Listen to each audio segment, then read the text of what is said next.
नमोस्तु नमोस्तु नमोस्तु, इच्छामि इच्छामि इच्छामि।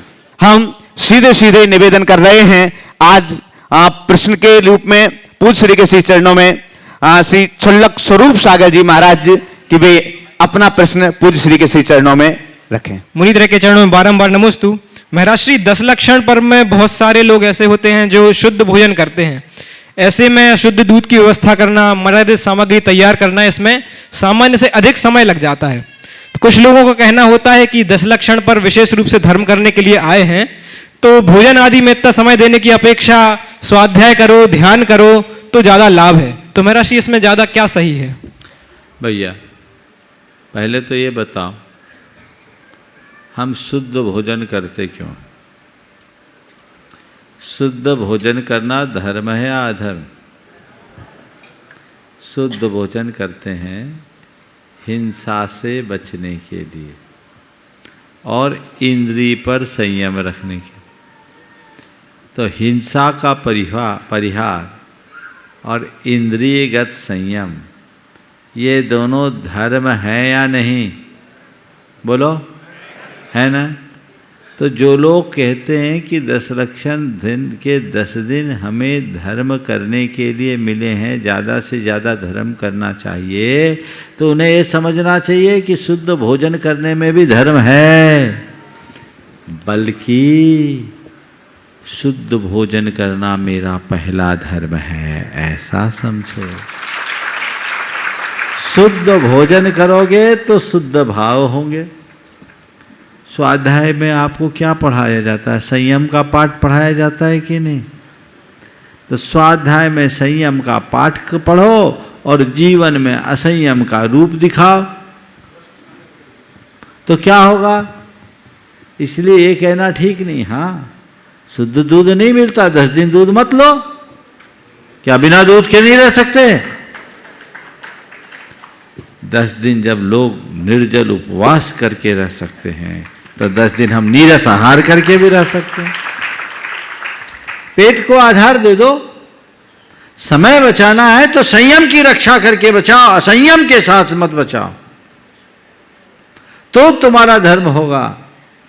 जिस व्यक्ति को ऐसे अपने शुद्धि की क्रियाओं में समय की बर्बादी दिखती है, उसने अभी धर्म के मर्म को ही नहीं समझा। सच्चे अर्थों में उसका धर्म कागजी धर्म है। धर्म तभी सार्थक और सफल होता है जब तुम्हारी क्रियाओं में वो धर्म आए। तो अपने धर्म को क्रियाओं में उतारने का प्रयत्न कीजिए, जिससे अपने जीवन को आगे बढ़ाया जा सके। हम प्रथम प्रश्न के लिए आमंत्रित कर रहे हैं सौरभ जैन, देवेंद्र नगर। मुनि श्री के चरणों में बारंबार नमोस्तु और इच्छामि सभी छल्लक महाराजियों के लिए। महाराज श्री, मेरा प्रश्न यह है कि हर माँ स्त्री होती है, लेकिन उसे पुत्र की चाह होती है कि उसका एक पुत्र हो। दो पुत्रियां हो जाएं, दो पुत्रियां हो जाएं तो उसे दुख, दो पुत्र हो जाएं तो उसे दुख नहीं होता, लेकिन यदि पुत्र ना हो तो उसे पुत्र की आशा होती है। यह मेरी शंका है। महाराज श्री, इसका समाधान कीजिए। अच्छा सवाल है।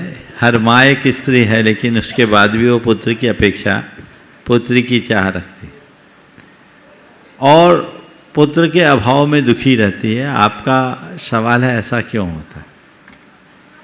मुझे इसके पीछे 2 कारण दिखते हैं। एक तो वंश वृद्धि का लोभ, और दूसरी कुछ धार्मिक मान्यताएं।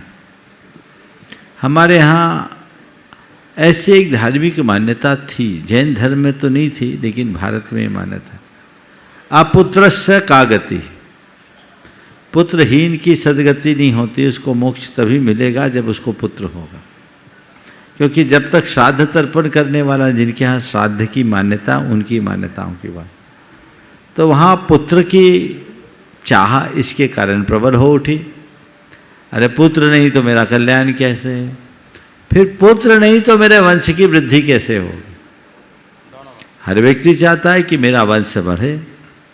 कन्या तो पर घर में चले जाएगी, तो कन्या जब पर घर में चले जाएगी तो मेरा वंश कैसे बढ़े? हर कोई अपने वंश को अजर अमर बनाए रखना चाहता है, पर न वंश अमर है न वंशी अमर है ना। तो ये एक भाव मन में जुड़े हैं जिसके कारण लोगों के मन में ऐसा भाव होता है। लेकिन अब समय बहुत तेजी से बदल रहा है और अब तो बेटियां कांधा भी देना शुरू कर दी, मुखाग्नि भी देना शुरू कर दी, और बेटी और बेटे का फर्क अब मिट रहा है। हालांकि बेटी बेटी ही है, बेटा बेटा ही है, बेटा का काम बेटा करता है और बेटी का काम बेटी। लेकिन इसके बावजूद हमें संतान को संतान की तरह देखना चाहिए, उसे बेटा और बेटी का भेद नहीं करना चाहिए। श्री राकेश रजनी जी गोदा, परम संरक्षक गुणायतन इंदौर से। हे स्वामिन, 2 अक्षर का बोलो। हे स्वामिन, 2 अक्षर का लक, 2.5 अक्षर का भाग्य, 3 अक्षर का नसीब और 3.5 अक्षर का किस्मत। ये व्यवहार में समझ में तो आता कि ये 4 अक्षर के मेहनत पर सवार है, लेकिन ये चारों अक्षर 4 अक्षर के मेहनत पर सवार हैं। लक, भाग्य, नसीब और किस्मत, इनका अर्थ व्यवहार में समझ में तो आता है, लेकिन इनका अर्थ आध्यात्म में जरूर होगा। बहुत सर समझा गुरुदेव। लक, भाग्य, नसीब और किस्मत जी, ये 2, 2.5, 3 और 4 अक्षर के हैं, जो 4 अक्षर के मेहनत पर सवार। बहुत अच्छा विचार है जिसने भी इसे प्रकट किया, एक बार उसके लिए करतल ध्वनि।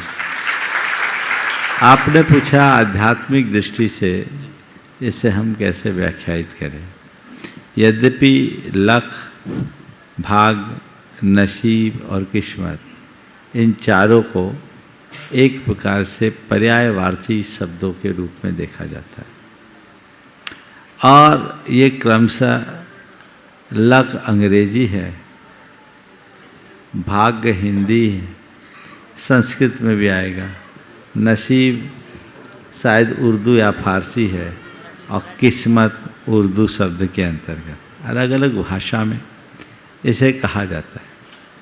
आपने पूछा है आध्यात्मिक दृष्टि से इसे हम किस तरह देखें।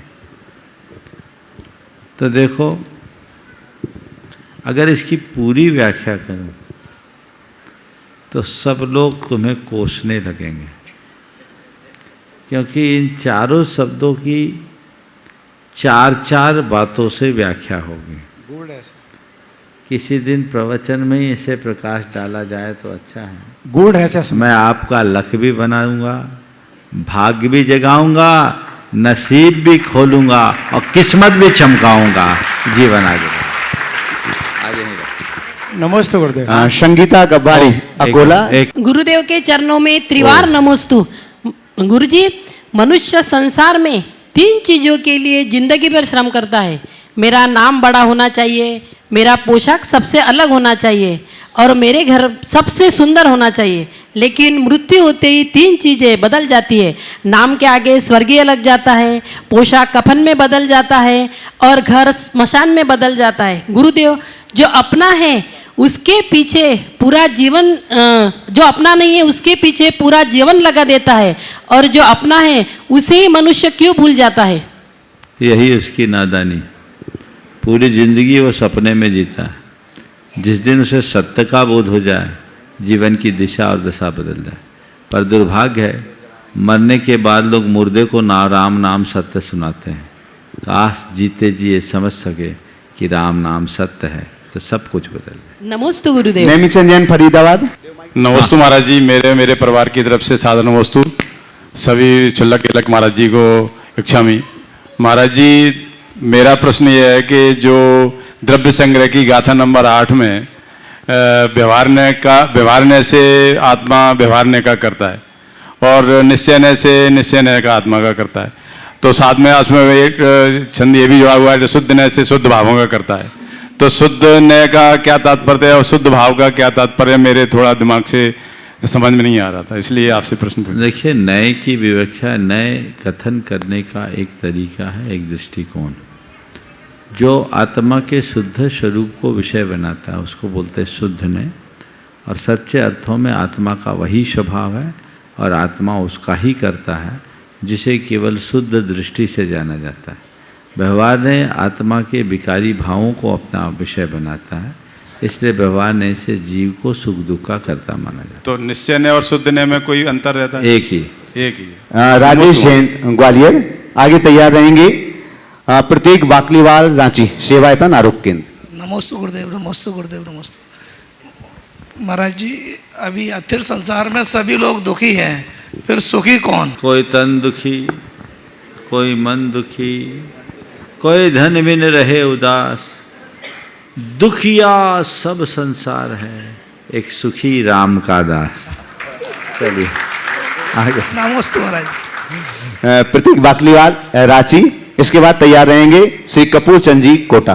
पूज्य गुरुदेव के चरणों में मेरे पूरे परिवार के सत सत नमोस्तु एवं इच्छा में महाराज श्री, अगर लोग अपने अच्छे भाव से किसी लोगों का अच्छा करना चाहे लेकिन हमेशा हमारे साथ कुछ ना कुछ उल्टा होते रहे, तो इससे अपने पाप का कर्म समझकर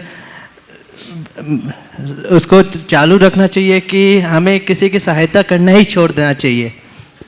देखो, अच्छा करने के बाद भी कई बार बुरा हो जाता है, लेकिन ऐसी चीज़ों से मायूस नहीं होना चाहिए, घबराना नहीं चाहिए।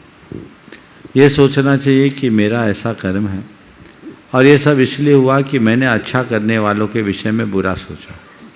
काश मैं अच्छा किया होता और अच्छा करने वालों के लिए अच्छा कहा होता तो मेरे साथ ऐसा नहीं होता। इसलिए जब कभी भी ऐसी स्थितियां बने, बिल्कुल घबराए बिना अपने आप को स्थिर रखना चाहिए, कर्म का उदय मानकर उसे स्वीकार करना चाहिए और दुगने उत्साह से अपने काम में लगना चाहिए। मोस्ट महाराज जी। श्री कपूर चंद जी कोटा, और इसके बाद में तैयार रहेंगे मनीष मोनिका दिया बुढ़ार दृष्टि गुणायतन। गुरुदेव नमोस्तु। आज मैं आपके समक्ष बहुत पीड़ा और दर्द भरी एक खबर लेके आया हूँ। वो ये है गुरुदेव, राष्ट्रीय स्मारक प्राधिकरण दिल्ली के द्वारा 22/8/2023 को एक सूचना प्रकाशित की गई। उसमें खजुराहो जो जैन मंदिर है हमारे, उसको अधिग्रहण करने की बात की गई। वो जबकि वो वहाँ के जो हमारे अतिशय क्षेत्र के जो परिसर में जो 15 मंदिर हैं, वो एक हमारी खुद की बाउंड्री वाल में है, और वो अतिशय क्षेत्र खजुराहो का राष्ट्रीय जो हमारा जो अभिलेख है राजस्व विभाग का, उसमें हमारे नाम से स्वामित्व और आधिपत्य दर्ज है। अब इसके लिए हमें क्या करना चाहिए गुरुदेव? देखिए, जो बात आपने कही है ये बात बहुत गंभीर है। खजुराहो हमारी एक बहुत बड़ी धरोहर है, वो हमारा अतिशय क्षेत्र है, वो हमारा परम पावन तीर्थ है, और ये बात भी अच्छी है कि देश ने उसे वर्ल्ड हेरिटेज के रूप में रखा है, स्वीकार किया है। दुनिया भर के लोगों की उसमें दृष्टि होती है। इस दृष्टि से क्षेत्र को संरक्षित किया जाना बुरा नहीं है, लेकिन क्षेत्र के संरक्षण के नाम पर उसकी पूजा अर्चा में व्यवधान होना, उसके प्रबंध और व्यवस्थापन में दखल देना कतई उचित नहीं। ये जो नोटिस जिसका आपने उल्लेख किया, मेरे भी संज्ञान में वो आया है। मुनि श्री अभय सागर जी के महाराज के माध्यम से मेरे पास ये संदेश आया। मैंने उनके पूरे संदेश को पढ़ा, शायद सारे सोशल मीडिया में वो जारी। आप सबसे मैं कहूँगा, इसका पुरजोर विरोध करना चाहिए। आगामी 21 सितंबर तक सरकार ने इस पर आपकी आपत्ति मंगाई है। आज ही जितने लोग सुन रहे हैं, अभी उसका पूरा डिटेल आपको यहाँ से उपलब्ध कराया जाएगा, उसको आप, और इसे मैं चाहूँगा प्रमाणिक ऐप में भी आज ही तुरंत डाल दीजिए, अभी कार्यक्रम चलते में उसमें इसकी पूरी सामग्री होगी, और आप वेबसाइट में भी डाल दीजिए। तो हाँ, दोनों चीज़ों में उपलब्ध होगी, और आप लोग इसे तुरंत डाउनलोड करके दुनिया में जितने लोग देख सुन रहे हैं, सरकार के पास जाकर इसकी तत्काल आपत्ति दर्ज कराएं और कहें हम इस चीज़ को स्वीकार नहीं कर सकते। सरकार को चाहिए कि आज संरक्षण के लिए हमारी बहुत बड़ी विरासत है जो खुले आसमान के नीचे पड़ी है, उन्हें संरक्षित करे। जो तस्करों के हाथ में लग रही है उन्हें संरक्षित करे। ये कोई स्मारक नहीं, हमारे पूजा स्थल है, श्रद्धा के आयतन है। हमें पूजा अर्चा का अधिकार दें। जहाँ हमारे मुनियों का, जहाँ हमारे साधुओं का, जहाँ हमारे त्यागियों का नित्य चातुर्मास होता, आवागमन होता है, जहाँ हमारे विद्वान जन अपने शोध खोज करते हैं, जहाँ श्रद्धालु आकर के नित्य पूजा अर्चा करके अपने जीवन का उत्थान करते हैं, ऐसे स्थान का इस तरह से अधिग्रहण या जो कुछ भी सरकार करने जा रही है, ये प्रस्ताव कतई स्वीकार नहीं करना चाहिए।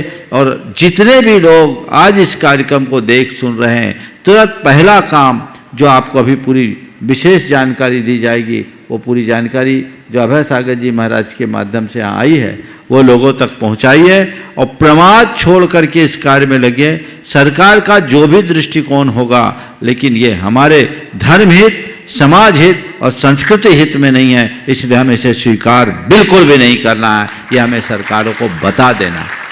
जो भी सरकारी निर्देश है, मुझे उसकी पूरी जानकारी नहीं है क्योंकि मैंने उसे ढंग से पढ़ा नहीं है, लेकिन इसका निषेध आपको करना, आपको अपनी ओर से आपत्ति दर्ज करनी है और प्रत्येक व्यक्ति अपने व्यक्तिगत ईमेल के माध्यम से इन्हें मेल करे, व्हाट्सएप करे या जो भी माध्यम है उस माध्यम से उनके तक पहुंचाए। आपका एक संदेश हमारे एक बहुत बड़ी धरोहर को सुरक्षित करेगा। हजारों साल से 1000 वर्ष से अधिक हो गए खजुराहो के इन जिनालियों के, और उन जिनालियों में कई का प्रबंधन जैन समाज अपने क्षेत्र के कमेटी के माध्यम से उसका हो रहा है। उसे यथावत रखा जाए, इसे किसी स्मारक के रूप में नहीं अपितु हमारी धरोहर के रूप में विकसित किया जाए और वो हमारे पूजा स्थल है, इसे पूजा स्थल के रूप में ही रहने दिया जाए। ये संदेश सब तक पहुंचाना चाहिए। आप लोग भी इसे न केवल स्वयं करें अपितु एक एक आदमी, कम से कम 10-10 व्यक्ति को केवल मैसेज के थ्रू नहीं, फोन करके, व्यक्तिगत संपर्क करके आगामी 21 तारीख के पहले इतनी लाइन लगा दे ताकि सरकार को भी और सरकार के आदमियों को भी ये सोचने के लिए बाध्य होना पड़े कि इससे देश भर के श्रद्धालुओं में बहुत ज़्यादा उथल पुथल होगी, जो हमें नहीं करना चाहिए। बंधुओं, नमस्ते गुरुदेव। यह जो विरोध आपको दर्ज कराना है, यह विरोध दर्ज कराने के लिए पूज्य निर्यापक श्रवण मणि श्री अभय सागर जी महाराज जी ने जो दिया हुआ है मेल आईडी भी आपके लिए हम यहाँ पर दे रहे हैं, और उस मेल आईडी को आप देख लीजिए। अति आवश्यक खजुराहो के जैन मंदिरों के अधिग्रहण की तैयारी, समय कम है, समाज की सक्रियता ही इन्हें बचा सकेगी। खजुराहो के अति प्राचीन ऐतिहासिक दिगंबर जैन मंदिरों को पुरातत्व विभाग ने अपने कब्जे में लेने के लिए अधिसूचना जारी कर दी है। 21 सितंबर तक इस संबंध में अपनी आपत्ति विरोध दर्ज किया जाना है। देश भर की जैन समाज चेते, संबंधित सभी जैन मंचों से इसका विरोध दर्ज करना है, अन्यथा हमारी यह जैन धर्म की धरोहर चली जाएगी। और आपत्ति दर्ज कराने के लिए मेल आईडी पर प्रतिरोध आपको दर्ज कराना है। मेल आईडी है ms-nma@nic.in। फिर से बोलो ms-nma@nic.in। मेल के अंत में आपको अपना नाम, शहर का नाम और मोबाइल नंबर जरूर लिखना है ताकि वो आप प्रतिरोध हो सके। और बहुत बहुत महाराज श्री के श्री चरणों में हम नमोस्तु करते हैं कि उन्होंने इतनी कृपा की और ये संदेश सभी संघों तक भेजे। क्या प्रतिरोध करना है वो भी बताओ। ये आपको सब प्रमाणिक ऐप में उपलब्ध हो जाएगा और व्हाट्सएप और अन्य माध्यमों से भी आपको उपलब्ध होगा। जो सामग्री है वो पूरी सामग्री आपको अविकल अपने अपने नाम से आज ही प्रसारित कर देना चाहिए। 21 तारीख में अब ज़्यादा दिन नहीं बचे, आज 17 तारीख हो गई है, तो जो भी है 3 दिनों में आपकी इतने ज़्यादा आपत्तियां जानी चाहिए ताकि शासन के लोगों को भी सोचने के लिए मजबूर होना पड़े। हमारे मंदिरों को अधिग्रहित कर लेने का मतलब है जिस मंदिर में हम पूजा अर्चा करते हैं, अभिषेक बंदन होता है, ध्यान आराधन होता है, वो मंदिर भी सरकारी हो जाए, ये कैसे स्वीकार किया जाएगा। मंदिर तो हमारे भगवान का मंदिर है, उस पर किसी सरकार का अधिग्रहण हो ही नहीं सकता। हमें इसे कतई स्वीकार नहीं करना है। इसके लिए हमें चाहे जिस स्तर पर विरोध करना पड़े, विरोध करने के लिए तैयार रहना चाहिए। और हम कोशिश करते हैं मेल आईडी, जो दोनों मेल आईडी है वो नीचे चैनल के नीचे उसकी पट्टी चल सके। तो मनीष मोहन का दिया बुढ़ार, ट्रस्टी गुणायतन। आगे तैयार रहेंगे विनोद जी गोटेगांव, पूज्य निर्यापक श्रवण मणि श्री प्रशांत सागर जी महाराज जी के ग्रस्त परिवार। गुरुदेव नमोस्तु गुरुदेव। गुरुदेव मेरी शंका है, क्या कर्म हमारे जीवन का करता है या हमारा जीवन कर्म का करता है? इसमें ज्यादा शक्तिमान कौन है? कर्म भी हमारे जीवन का करता है और हम भी कर्म के करता है। दोनों में परस्पर निमित्त नैमित्तिक संबंध।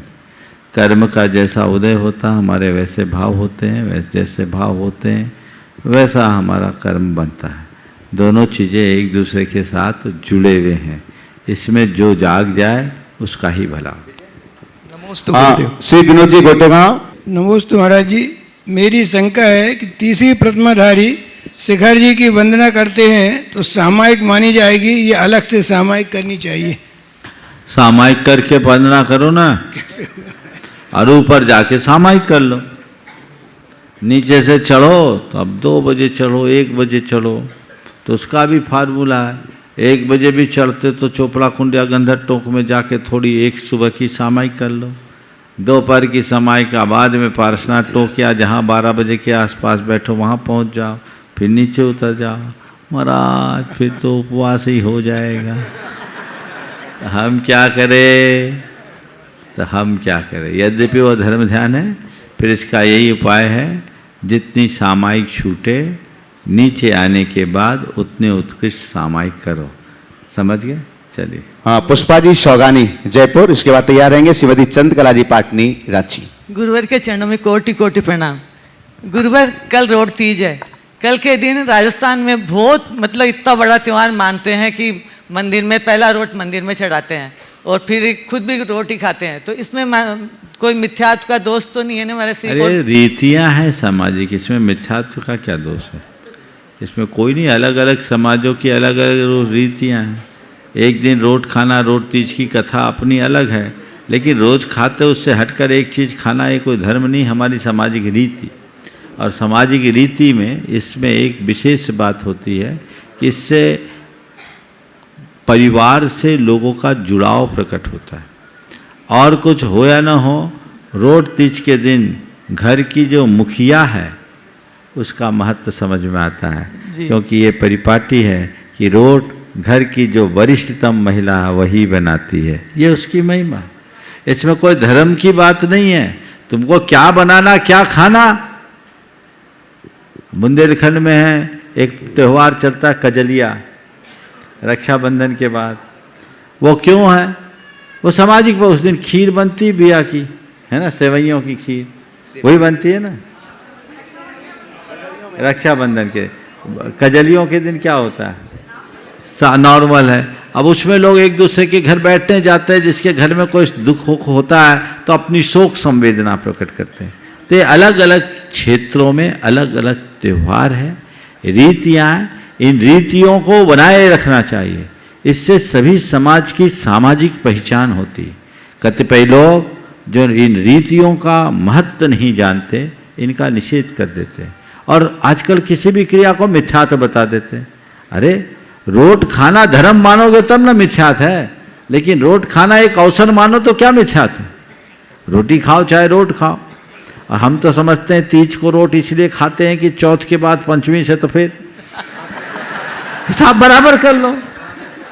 तो इसमें क्या है? सर्वम ही खलु जैनानाम प्रमाणम लौकिको विधि यत्र सम्यक तो हानि न च व्रत दूषणम। जैनियों को वो सारी विधियां प्रमाणिक है, लौकिक विधियां सब प्रमाणिक है, जिसमें सम्यक की हानि नहीं और व्रत में दूषण नहीं। इसलिए इसको इस तरीके से कहते उचित नहीं है। न तो इसको बहुत बड़ा धर्म मानना, धर्म नहीं है, ये सामाजिक रीति है, इसमें सामाजिक पहचान है। और इसलिए कोई व्यक्ति कहीं हो, उसकी कोशिश होती है कि आज रोट तीज है, मैं अपने घर जाऊं। अपने जड़ से जुड़े रहने का इससे अच्छा मौका कहाँ मिलेगा? तो जिस समाज की जो रीतियां और परिपाटियां हैं उनको बरकरार रखना चाहिए, तभी हम अपनी संस्कृति के प्रवाह को आगे बढ़ा पाएंगे। कुरीतियों का अंत होना चाहिए। लेकिन सुधारवाद के नाम पर अपनी रीतियों को भी भूल जाए तो अपनी पहचान खो देंगे। इसलिए मैं एक समाज की बात नहीं कर रहा हूँ, सर्व समाजों को कह रहा हूँ। और सोमदेव सूरी की इन पंक्तियों को ध्यान में रखना। सर्वम ही खलु जैनानाम प्रमाणम लौकिको विधि यत्र सम्यक्त हानिर्न न च व्रत दूषणम। नमस्ते नरसिंह। श्रीमती चंद्रकला जी पाटनी रांची। मेरी तरफ से, जगत के सब जीवों की तरफ से दोनों मुनिराजों के चरणों में नमोस्तु। एलक जी महाराज, छुल्लक जी महाराज के चरणों में इच्छामी। महाराज श्री, आप और तुम में बहुत फर्क होता है। आप में कुछ भी बयान नहीं होता है और तुम में बहुत कुछ दिल खोल करके रख देते हैं। तो आप में क्या पराया हो जाता है और तुम में क्या अपना हो जाता है? आप में सब कुछ बयान ही होता और तुम में दिल खोल दिया जाता है। आपने पूछा आप और तुम में क्या फ़र्क होता है? अगर मुझसे कहो तो उतना ही फ़र्क होता है जितना बाप और माँ में होता है।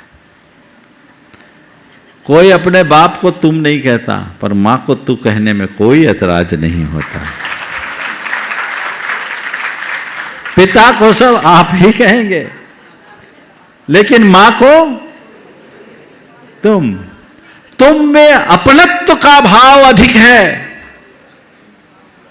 और तुम शब्द का प्रयोग उसके लिए किया जाता है जिनसे हमारा नैकट्य होता है।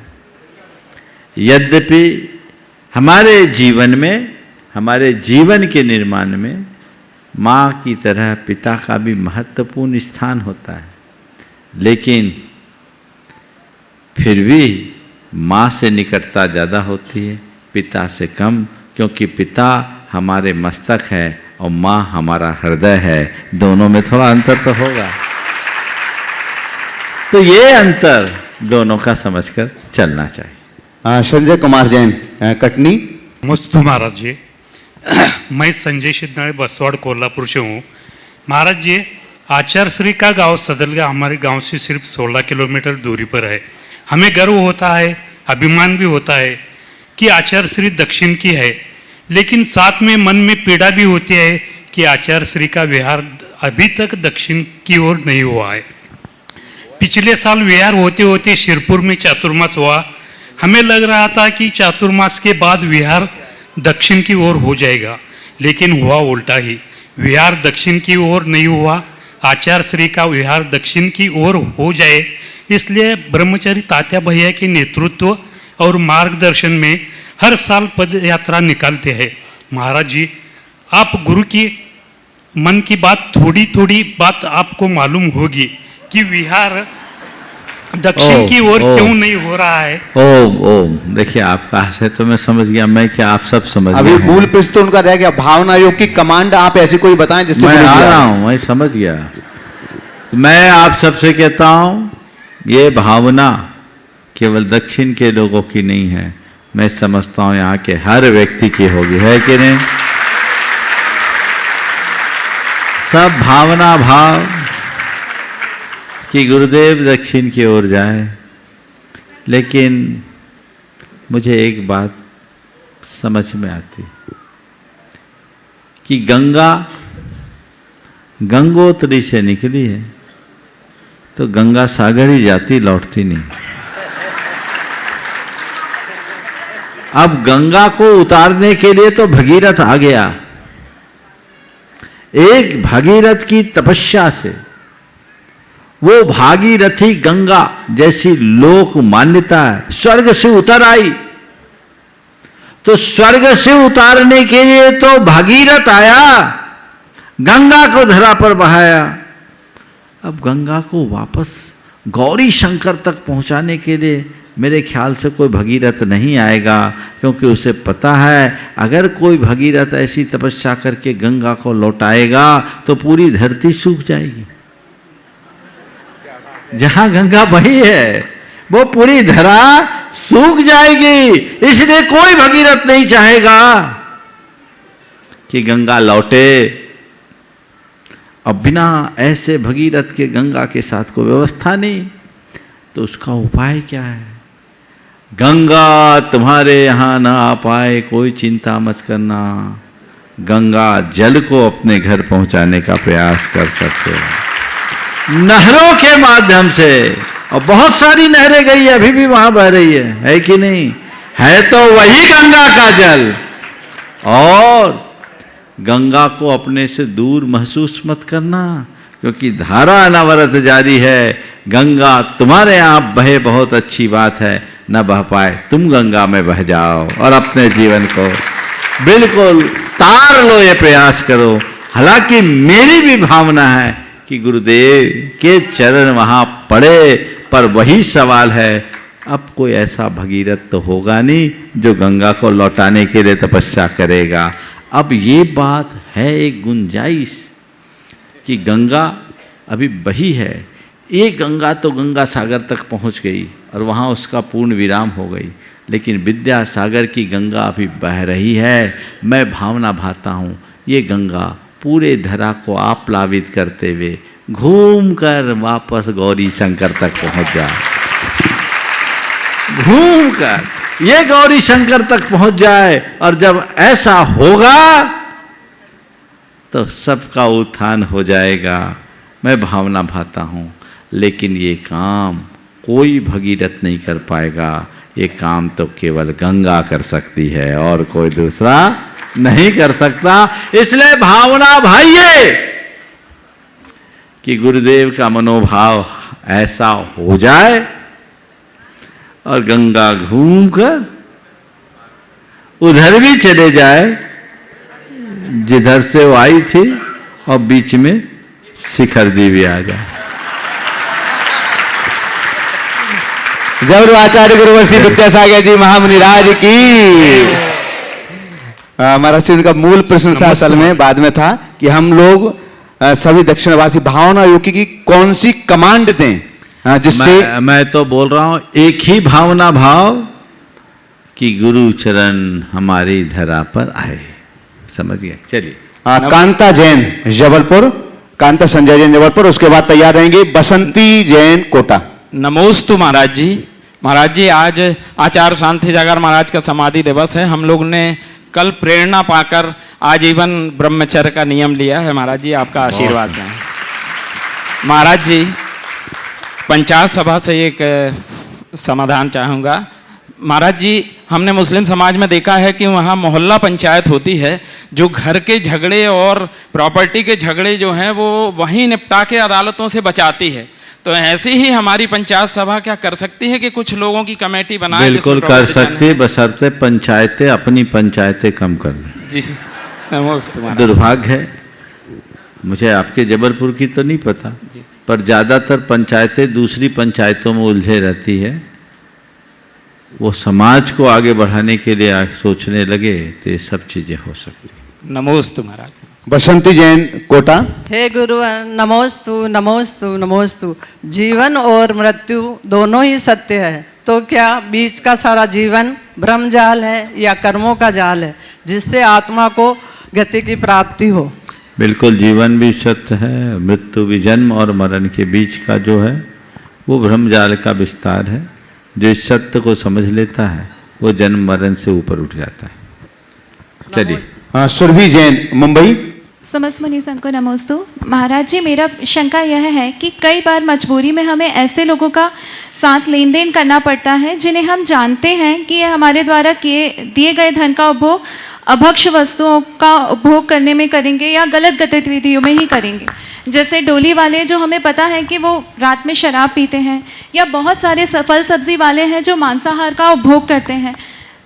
तो फिर हम इन सब से कैसे बचें? मतलब हमारी मजबूरी भी होती है। देखिए, अगर आप उसको कहते हैं शराब पी लेना, मांस खा लेना, और शराब पीने और मांस खाने के लिए पैसे दे रहे हो तो आपको बड़ा पाप है। पर आप कोई सौदा लिए हो या आप किसी से कोई काम किए हो, उसको उसके एवज में उसकी मजदूरी या उसका दाम दे रहे हैं तो इसमें पाप नहीं है।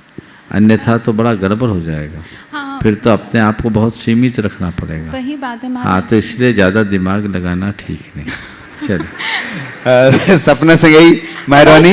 और इसके बाद तैयार रहेंगे खुशी सेठ पारसोला। महाराज श्री के चरणों में मेरी नमोस्तु नमोस्तु नमोस्तु। छुल्लक जी के चरणों में इच्छामी इच्छामी इच्छामी। हे महाराज श्री, जीवन में बहुत सी ऐसी विपरीत परिस्थितियां भी आती हैं, उस समय हम अपने आप को संयमित किस प्रकार रखें? कृपया मार्गदर्शन करें। एक बार इस विषय में मार्गदर्शन दिया है, पिछले वीडियो को देख ले। चलिए। हाँ, खुशी सेठ पारसोला। आगे तैयार रहेंगे श्रीमती सुनीता जैन सागर। नमोस्तु गुरुदेव।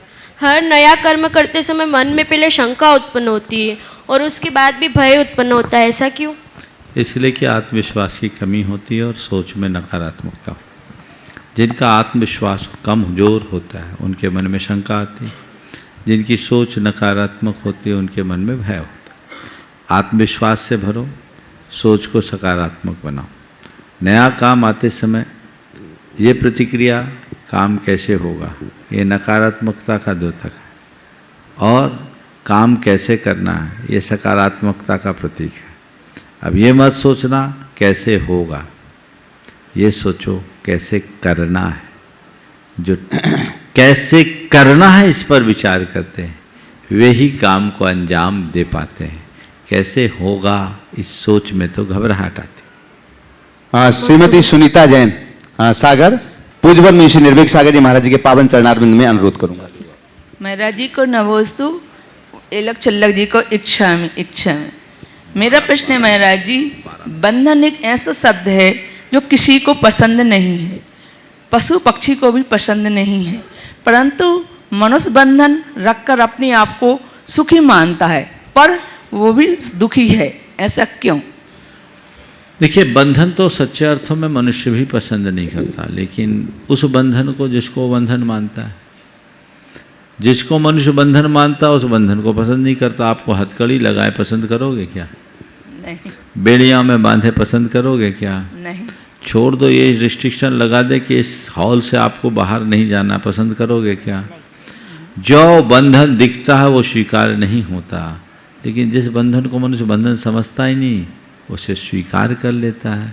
आप दोनों का जो जोड़ी बंधन है ये स्वीकार किया है, ये बंधन नहीं, आपने गठबंधन किया है। और ये गठबंधन की सरकार चल रही है, जब तक चल रही है तो चलेगी। जिस दिन ये बंधन लगने लगेगा उसी दिन मुक्ति का प्रयास होगा।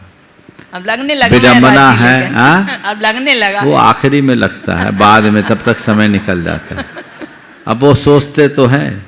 एक व्यक्ति अपनी धर्मपत्नी के साथ पार्क में गया, 20 वर्ष बाद वो पार्क में गया। उसकी धर्मपत्नी ने एक झाड़ी की तरफ इशारा करते हुए कहा, याद है आज से 20 वर्ष पहले हम दोनों इसी पार्क में आए थे, अचानक पापा आ गए थे तो तुम इसी झाड़ी की ओट में छिप गए थे। छिप गए थे। पति सुना, एकदम हताश हो गया। पति सुना, एकदम हताश हो गया। बोले, इसमें हताश होने की क्या बात, तुम्हें तो खुश होना चाहिए कि छिप गए थे तो बच गए थे। बोले, नहीं, मैं इसलिए तो दुखी हूँ, काश वो देख लेते तो आज मैं आज़ाद होता। तब तक बहुत देर। यहाँ तो ढोल बाजा बजा करके बंधन स्वीकार करते हैं, बैंड बाजे के साथ बंधन स्वीकार करते हैं। इसको बंधन मानता कहाँ है कोई? बंधन वही है जो अंदर से स्वीकार्य हो कि ये बंधन है। आप पूज्यवर मुनीश्री निर्भीक सागर जी महाराज जी के शिष्य मुनीश्री को नमोस्तु करते हुए, यदि हम दिशाओं की अपेक्षा से भारत को 2 दिशाओं में देखें तो एक उत्तर भारत है तो दूसरा दक्षिण भारत है। जहाँ एक उत्तर भारत में तीर्थंकर आदि महापुरुषों ने जन्म लिया और अपनी साधना करते हुए निर्वाण प्राप्त किया, यह सौभाग्य उत्तर भारत को मिला, तो दक्षिण भारत में उन तीर्थ प्रवर्तक तीर्थंकरों की वाणी को हृदयंगम करके जन जन तक पहुँचाने वाले श्रेष्ठ आचार्य कुंदकुंदाचार्य, आचार्य समुद्रभट स्वामी और प्रमुख आचार्य श्री शांति सागर जी महाराज, देशभूषण जी महाराज, आचार्य विद्यासागर जी महाराज आदि लोग महापुरुषों ने दक्षिण भारत की भूमि में जन्म लिया और जैन शासन के रथ को आगे बढ़ाया। ये क्या सहज नियोग है या इसके पीछे कोई संदेश छुपा है कि उत्तर भारत ने तीर्थंकरों को जन्म दिया तो दक्षिण भारत की भूमि ने आचार्यों को जन्म दिया। एक ने धर्म तीर्थ का प्रवर्तन किया, दूसरों ने उस वाणी को जनजन तक पहुंचाने का उपकार किया। इसमें क्या रहस्य है, कृपया समझाकर उपकृत करना। बहुत अच्छा सवाल महाराज श्री ने उपस्थित किया है। ये सच है कि समस्त तीर्थंकर भगवंतों का जन्म उत्तर भारत की धरा पे हुआ और उत्तर भारत में धर्म जन्म लेकर उन्हें संपूर्ण आर्यावर्त में धर्म का प्रवर्तन किया। जहाँ तक आचार्यों के दक्षिण भारत में जन्म लेने का सवाल है, जब हम गहराई से विचार करते हैं तो मुझे इसमें एक अलग बात नजर आती। उत्तर भारत में तीर्थंकरों का जन्म हुआ, दक्षिण भारत में कुछ प्रमुख आचार्यों के नाम आते, आचार्य कुंदकुंद, समंतभद्र आदि अनेक आचार्यों का नाम, आचार्य जिनसेन, संभवतः आचार्य वीरसेन भी दक्षिण भारत से संबद्ध माने जाते हैं। मूल संघ के अनेक आचार्य दक्षिण भारत से संबद्ध माने जाते हैं। लेकिन आपको पता है दक्षिण भारत में जाने वाले पहले आचार्य कौन थे? वे आचार्य भद्रबाहु थे जो उत्तर भारत से ही गए थे। तो दक्षिण भारत में धर्म लेकर गए कौन है? उत्तर भारत के आचार्य। आचार्य भद्रबाहु उत्तर भारत में थे। आचार्य चंद्रगुप्त, जिन्हें हम विशाखाचार्य के नाम से जानते हैं, वो उत्तर भारत में। अरहद बली जो विक्रमादित्य के भाई थे वो उत्तर भारत में थे। माघ नंदी आदि जितने थे वो उत्तर भारत में थे। तो उत्तर भारत में भी महान महान आचार्यों की परिपाटी थी। अगर ठीक तरीके से विश्लेषण किया जाए तो पाएंगे कि उत्तर भारत में अनेक महान आचार्यों का आविर्भाव हुआ है। दक्षिण भारत में शांति सागर जी महाराज ने मुनियों का मार्ग खोला, जिसकी चर्चा आज प्रातःकाल हम लोगों ने की थी। पर शांति सागर जी के बाद बीज सागर जी, शिव सागर जी दक्षिण की ओर हुए, पर उसके बाद इधर धर्म सागर जी, ज्ञान सागर जी तो उत्तर में ही हुए। तो उत्तरा दक्षिण तुल्या जैसा दिखता है, समझ गए। पर हाँ, आज दक्षिण में धर्म भीरुता है और हमारी संख्या भी बहुत है। दक्षिण के लोगों को मैं कहूँगा कि एक बात और समझ में आ रही मुझे। उत्तर में तीर्थंकर हुए, दक्षिण में आचार्य, और आचार्य दक्षिण में हुए और आए उत्तर में, फले सब उत्तर में। वो क्यों?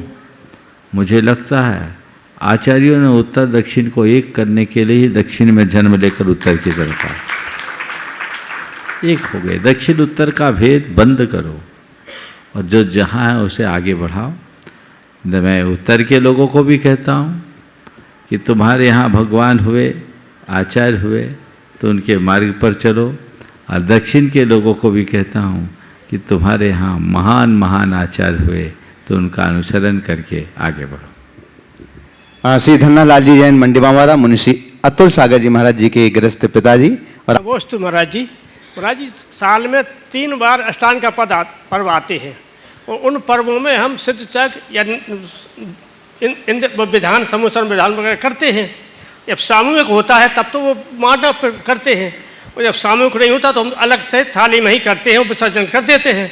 तो उसमें कुछ लोग कहना है कि ये ठीक नहीं है। नहीं, आप सामूहिक करें, मांडा से करें, अच्छी बात है। अकेले भी मांडा में कर सकते हैं, और कदाचित नहीं कर पाओ तो उसको अपनी पूजा मान लो, बुरा नहीं। चलिए। आयुष जैन अकुलतरा। मेरे उपकारी गुरुदेव को नमोस्ते नमोस्तु नमोस्तु, शुल्लक जी को इच्छामी इच्छामी इच्छा। महाराज जी, मेरा प्रश्न ये है कि घर में बच्चा कोचिंग क्लास लेता है, वहाँ हर प्रकार के बच्चे आते हैं पढ़ने, और जैसे बच्चों के पेरेंट्स लोग मछली पालन या मुर्गी पालन का व्यापार करते हैं, तो उन बच्चों से फीस लेनी चाहिए, उनको पढ़ाना चाहिए कि नहीं पढ़ाना चाहिए? ये वही सवाल है जो थोड़ी देर पहले बहन जी ने किया। चलिए आगे बढ़िए। नमस्ते महाराज। चलिए सन्मति उगारी और नमस्तु गुरुवर, नमस्तु गुरुवर, नमस्तु गुरुवर। जल्दी करें। सिद्ध क्षेत्रावरी कुंतलगिरीला चालला मुनींचा समाधी सोहळा, चालला मुनींचा समाधी सोहळा, दृष्टी दोष येता शांती सागरानी, घेतली संलेखना जीन समाधी, कोण थांबवी त्या आत्मनिश्चयास चालला मुनींचा समाधी सोहळा। अपना सवाल कर लीजिए। शांति सागर जी महाराज की बहुत अच्छी स्तुति गा रहे हैं, हम लोगों ने सुबह गुणगान कर लिया। कोई सवाल है तो जल्दी कर लीजिए, जल्दी। महाराज जी मेरी शंका है, बार बार ऐसे मन में आता है, हम सब करते हैं, अभव्य जीव तो नवग्रह के ऊपर ही जा सकते हैं, लेकिन हम ये सब हमें मिला है, अब हम 8वीं प्रतिमा भी धारण कर लिए, लेकिन भव्य की पहचान अपने मन में कैसी, ऐसा पक्का विश्वास होना चाहिए कि मैं भव्य। दिव्य ज्ञानी का ही विषय है, दिव्य ज्ञानी ही बता सकते हैं कि हम भव्य हैं या नहीं। लेकिन आचार्य सोमदेव सूरी ने भव्य जीव की एक स्थूल पहचान बताई। तत्प्रति प्रीति चित्तेन येन वार्ताप ही श्रुता निश्चितम स भवेद भव्य भावी निर्वाण भागिन। जो भगवान की वाणी को प्रीतिपूर्वक सुनता है, समझ लो भव्य है। तो जिनवाणी और गुरुवाणी सुनने में उत्साह बना है तो मान लेना हम भव्य हैं। बोलिए परम पूज्य आचार्य गुरु श्री विद्यासागर।